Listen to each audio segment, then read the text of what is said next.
I call this one unrelating. It's a different one, this one. As we stand here, bearing all facing our annihilation, just empty shells of what once was before our devastation, our faces bear the scars of our depression and realisation that what we were and what we thought we were not our destination. So we stand here waiting for a moment of total understanding, where we both can find a reason to suffice to our unbending. Our hands now cold and damp and the emptiness expanding, and together we prepare for one spectacular crash landing.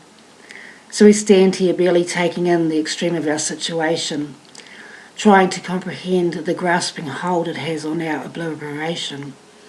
And for a moment in our time there is a subtle affirmation that everything enjoyed created is an act of desperation. So we stand here barely taking in the extreme of our situation, trying to comprehend the grasping hold it has on our obliteration. And for a moment in this time there's a subtle affirmation that everything enjoyed created an act of desperation. And so we stand here with all doubts and no real absolution, no further forward in our stance of total resolution.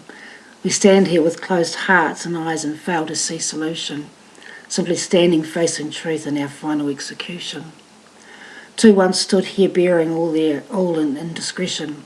No one knew and no one saw their deep and dark depression.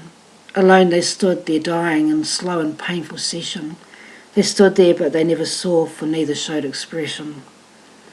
And they once stood there looking but never seeing or investigating, only living in the moments of their grief and self-deprecating.